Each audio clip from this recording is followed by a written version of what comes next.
Saat Rama datang ke rumah orang tuanya, ia bisa melihat bagaimana halaman depan benar-benar dibersihkan dengan sangat bersih, seolah siap untuk didekorasi. Sepertinya mamanya sudah memutuskan lagi tanpa mempertimbangkan keinginan Rama. Lelaki itu turun dari mobilnya dan berjalan dengan langkah tegap menuju tempat di mana ayah dan mamanya selalu berada. Sebenarnya ia tidak tahu pasti, tapi ketika membuka ruang kerja ayahnya, mama dan ayahnya tampak sedang membicarakan sesuatu di sana. Saat Rama membuka pintu, atensi kedua orang di dalam ruangan itu teralihkan padanya. "Rama, akhirnya kamu sudah pulang, Mama khawatir sekali," kata Sarah, wanita paruh baya itu, dengan nada penuh kelegaan. "Khawatir kalau Rama tidak menuruti perintah Mama, kan?" Tambah Rama, membuat wanita itu menatap putranya dengan sedih. "Dari mana saja kamu, Rama? Kamu pulang dari Jepang, apa karena mendengar ayah babysitter putramu meninggal?" Tanya lelaki paruh baya. Ayah Rama mulai bersuara. Seharusnya apa yang Rama lakukan bukan lagi menjadi urusan orang tua. "Aku sudah dewasa, Pa, bahkan perusahaan yang Rama kembangkan sekarang bukan karena bantuan Papa. Rama juga bukan pewaris utama kekayaan Papa karena menolak gelar yang sudah Papa berikan. Jadi, tolong berhentilah mengatur hidup Rama," kata Rama dengan nada yang sangat lembut. Rama memang tumbuh dengan sopan santun. Keluarga besarnya, dengan ayahnya yang bekerja di pemerintahan pusat, membuat anak-anaknya cukup mudah menekuni hal serupa. Bedanya, Rama tidak mau terjun ke dunia politik. Ia lebih senang mengembangkan minatnya dengan membangun usahanya sendiri. Memang, Rama memulainya dengan uang ayahnya, namun semuanya sudah dikembalikan saat bisnis yang dirintisnya kini menjadi top 5 di Indonesia, bahkan masuk dalam jajaran bisnis yang diperbincangkan di beberapa negara. "Papa mengatur hidup kamu agar kamu tidak mempermalukan keluarga kita, Rama," kata Mama, mencoba menyadarkan putranya. "Tidak ada yang akan mengejek keluarga kita, Ma," balas Rama. "Lalu, kamu mencintai wanita itu, Ram? Wanita yang tidak tahu asal-usulnya, wanita yang tidak berpendidikan dan hanya lulusan SMA?" tanya Sarah, menatap putranya hampir menangis. Ketika Rama tidak bersuara, wanita itu kembali berbicara. "Mama tidak mau Beka menjadi menantu Mama, Ram. Jangan, kenapa harus wanita itu? Mama tidak akan pernah melarang kamu menikah dengan siapapun. Kamu bawa sekretaris atau bawahan kamu di kantor, Mama juga tidak masalah, tapi jangan pembantu kita di rumah ini. Mama tidak mau, Rama, jangan kecewakan Mama," kata Sarah sambil menangis, berharap tangisannya bisa mempengaruhi putranya. "Ma, apa Rama pernah mengecewakan Mama? Rama selalu menuruti perintah Mama, saat Papa lebih mementingkan saudara-saudara Rama," kata Rama. "Kamu membantah Papa, Rama. Kamu menolak masuk hukum dan tidak mau menerima gelar yang Papa berikan," balas Sarah. "Itu karena Papa akan mengorbankan anak-anak Mama Nadia," jawab Rama. "Rama, kenapa kamu harus memperdulikan mereka, Nak?" kata Mama, masih menangis.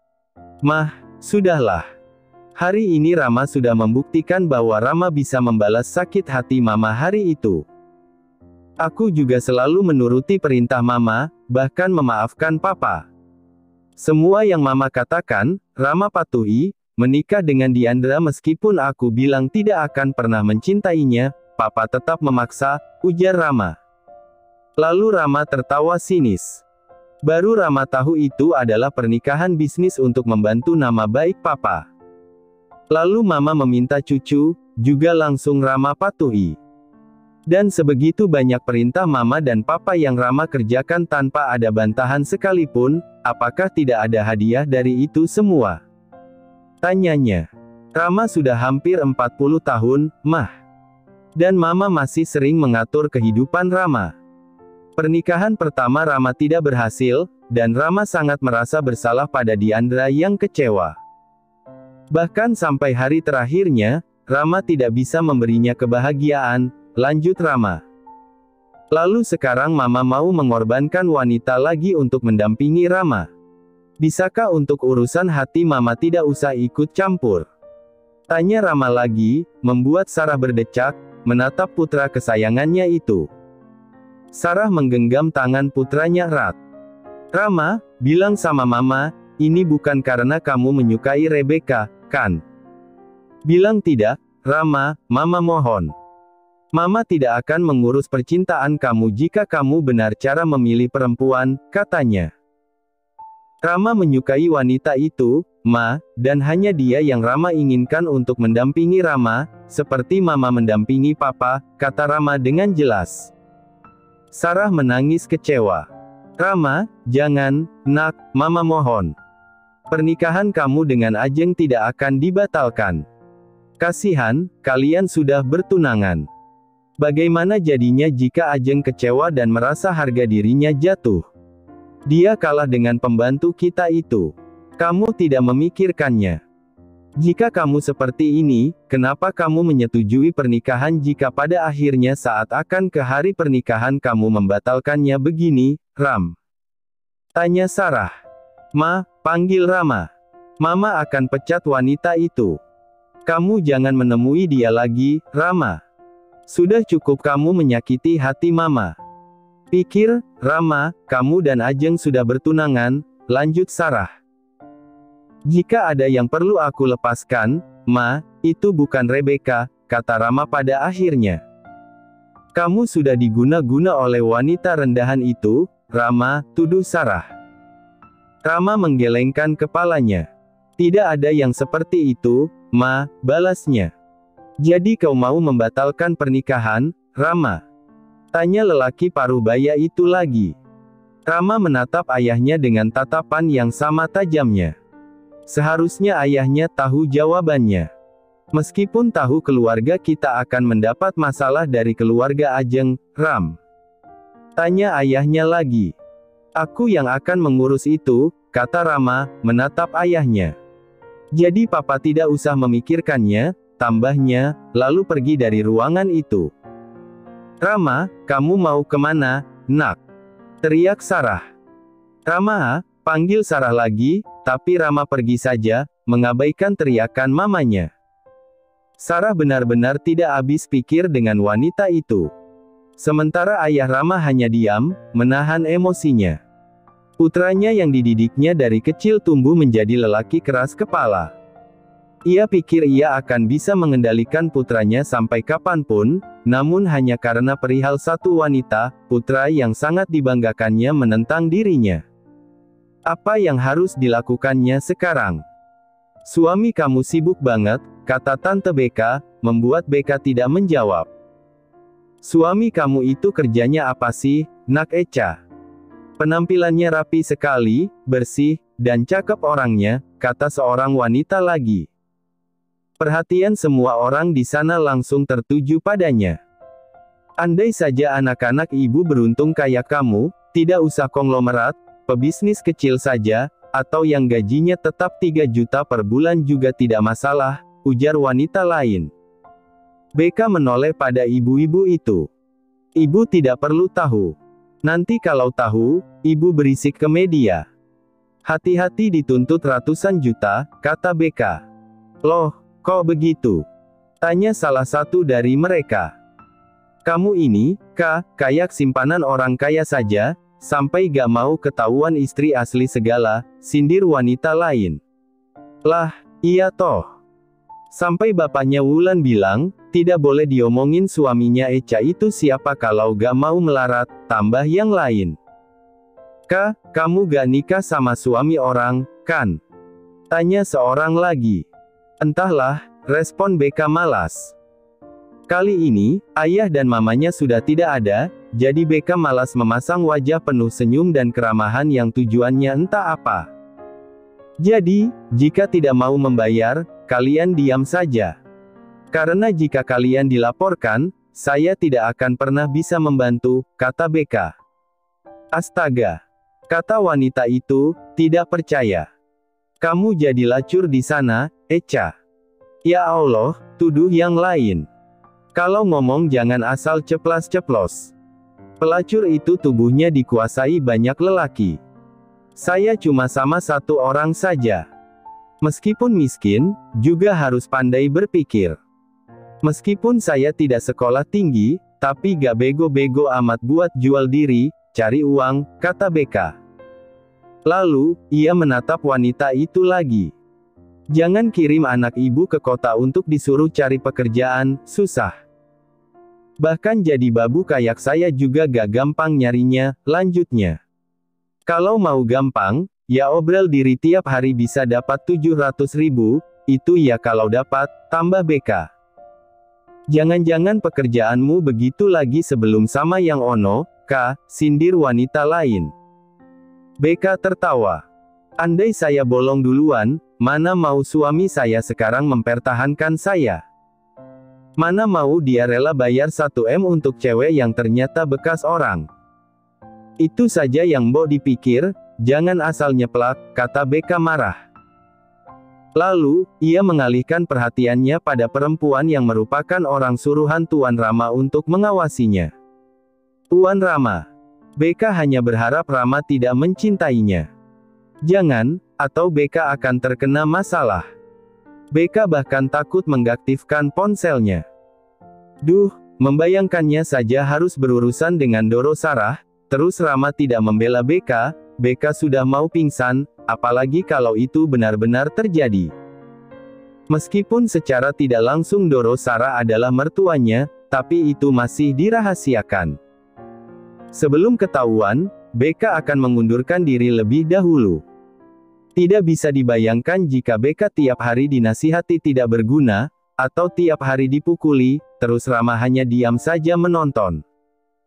Mending lebih baik BK ikut cara Mama saja. Tapi, apa alasan Rama tiba-tiba pergi? Bukan karena ketahuan Tuan Besar kan, kembali ke Indonesia setelah baru sampai di Jepang. Pokoknya jangan sampai. BK dari tadi memikirkan ini, tapi ibu-ibu di kampungnya malah membuat BK kesal dengan topik yang membuat darahnya mendidih. Hufet, kalau sendirian begini, BK jadi semakin khawatir. Haruskah BK mengaktifkan ponselnya dan mengirimkan pesan pada Tuan Rama? Entahlah. BK jadi ikut-ikutan tuannya bilang entahlah, tapi yang pasti BK memang takut dan pusing sekarang. Wanita yang berdiri dan mengawasi wanita kesayangan tuannya ini jadi merasa tidak ada gunanya, karena ternyata wanita itu lebih garang dibandingkan kelihatannya. Jika dalam novel-novel, dia adalah pemeran utama yang sangat dicintai raja, namun jika dilihat dari caranya berbicara, dia lebih cocok disebut sosok antagonis bukannya protagonis. Dia cantik polos, namun terlihat tidak suka diremehkan. Kira-kira, bagaimana perasaan Nyonya Besar mendapati berita ini? Putranya yang sudah dijodohkan dan bertunangan dengan wanita cantik kaya raya pilihannya, ternyata diam-diam mencintai seorang pelayan atau babysitter. Nyonya Besar yang mengedepankan kasta, menghadapi wanita pilihan putranya, semoga saja Nyonya Besar tidak masuk rumah sakit. Mau kemana, Nona? Tanya wanita itu, menatap Rebecca yang tiba-tiba berdiri. Ke kamar dulu, Mbak, jawab Rebecca, membuatnya menganggukkan kepalanya. Saat BK mengaktifkan ponselnya, ia seperti orang penting saja. Pesan dan panggilannya membludak begitu ia mengaktifkan ponselnya, padahal ia mematikannya hanya 1 hari, tapi sangat-sangat barbar. BK melihat siapa yang memanggil, dan rasanya jantungnya jatuh ke perut begitu tahu bahwa Nyonya Sarah menghubungi BK berulang kali, sampai 50 kali.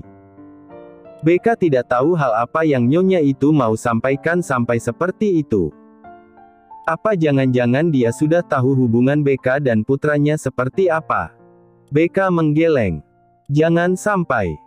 BK tidak mau pernikahan siri itu sampai terdengar ke orang tua Tuan Rama.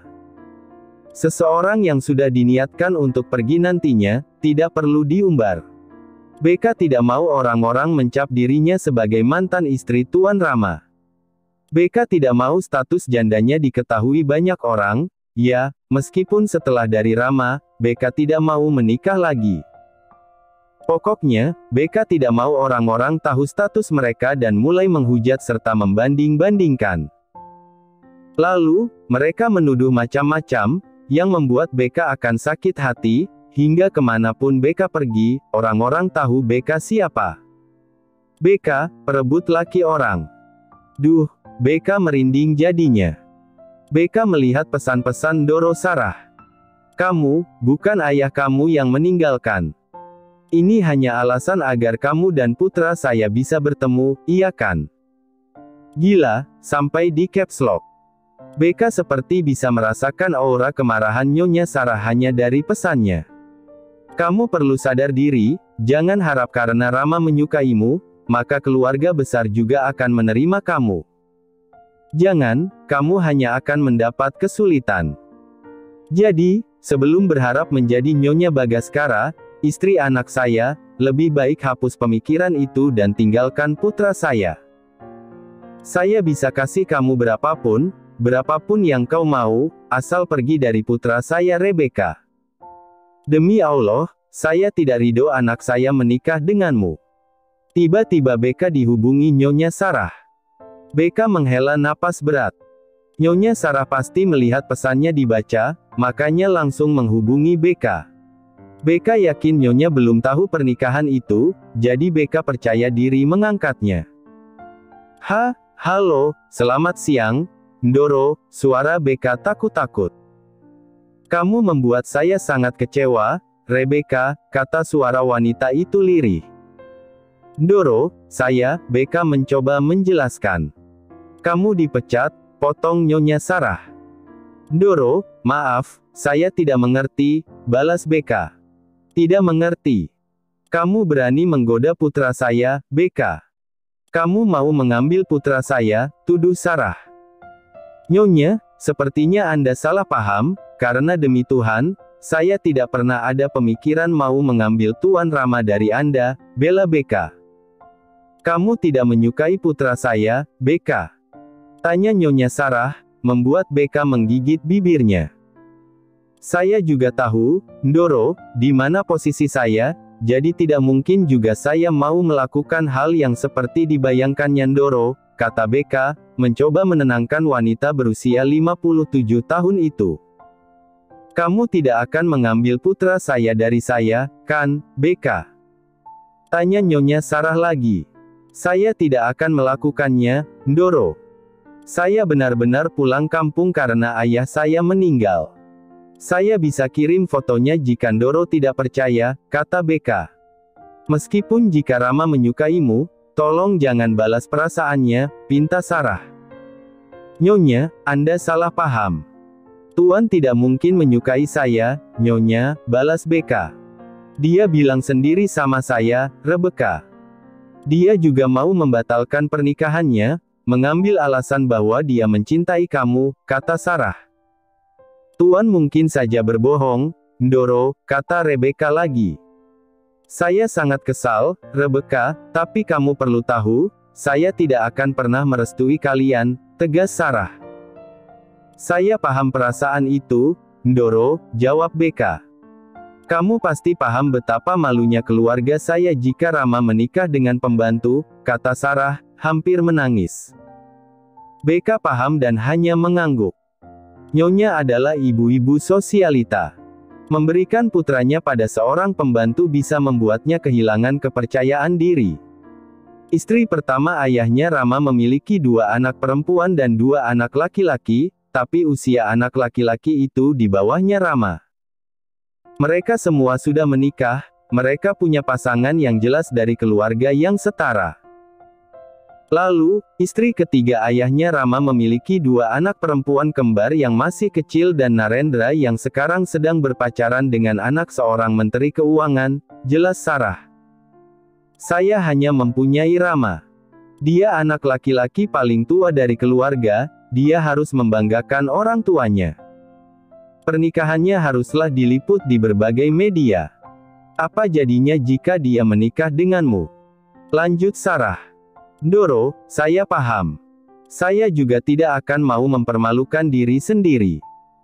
Saya sudah tidak punya orang tua lagi, keluarga juga tidak ada, jadi saya tidak mungkin mengambil Tuan Rama dari keluarganya. Saya paham posisi saya. Memikirkannya juga membuat saya malu pada diri sendiri, apalagi melakukannya, kata BK.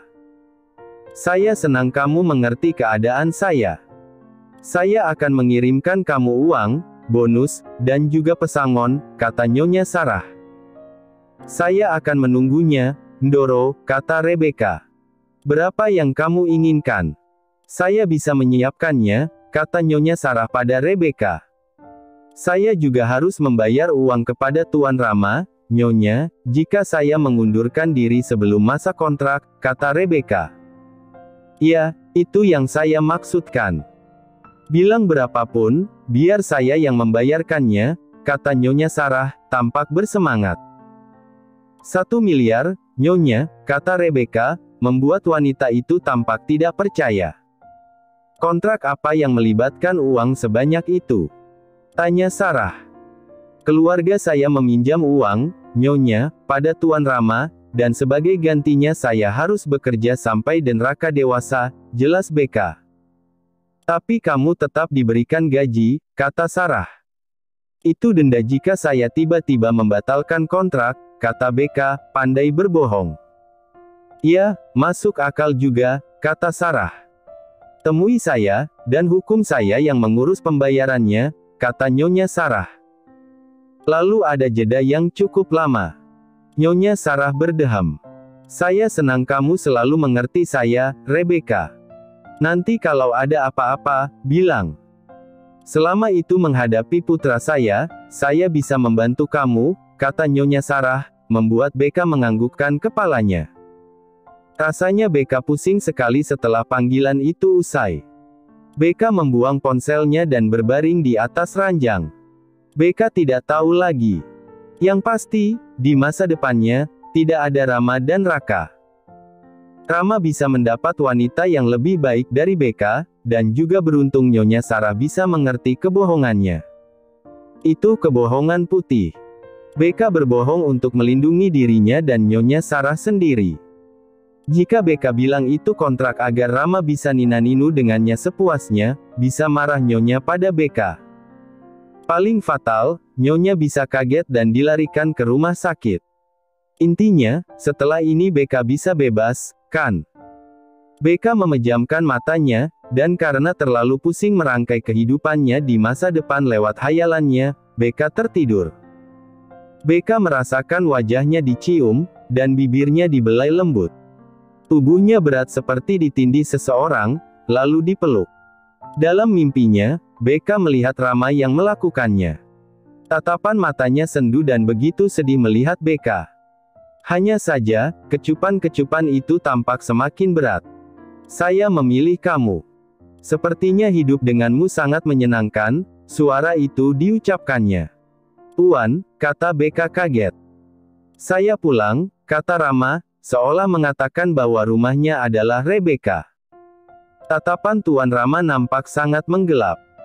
Dia tampak lagi marah, tapi berusaha menahan dirinya sendiri. Tuan, mau apa? Tanya BK. Saya bukan binatang, jadi berhentilah memikirkan macam-macam, jawab Rama.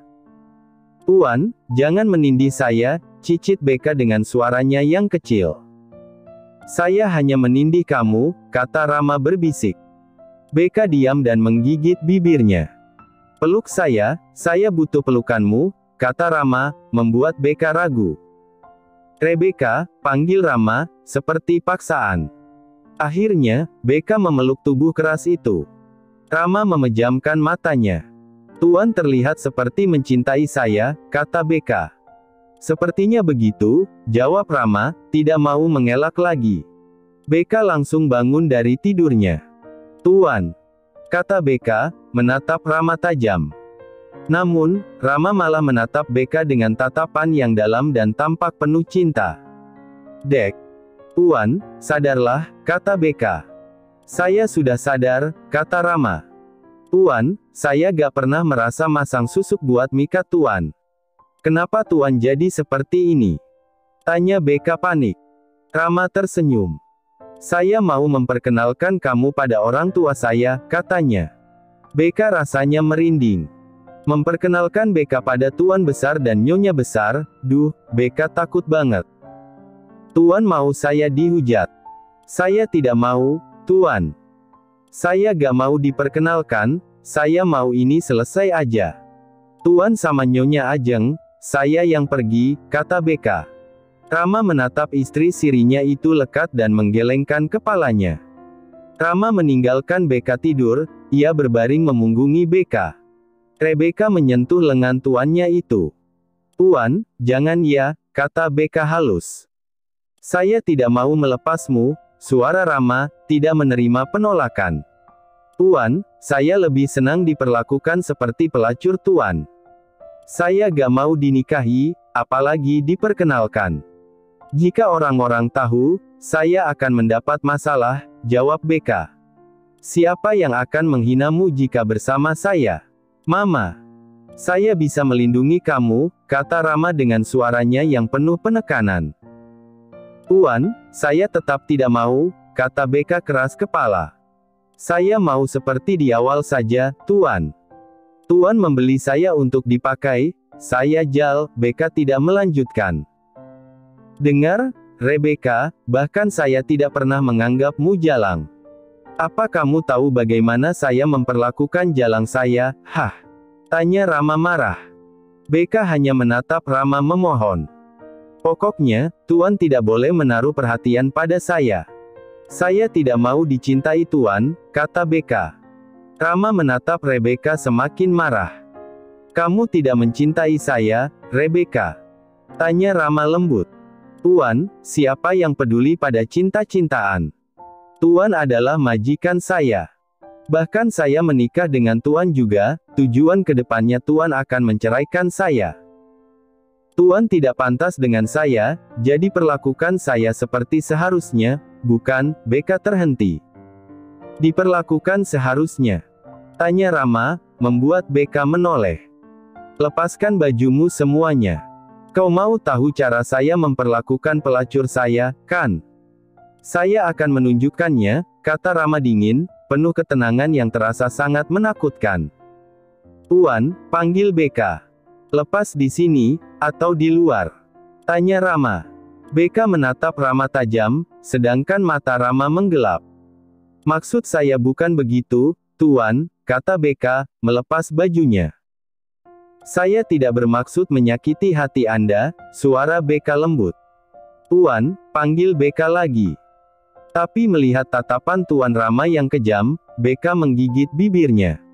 Sepertinya ia harus berjuang untuk tidak bersuara kali ini. Terima kasih sudah menonton, guys.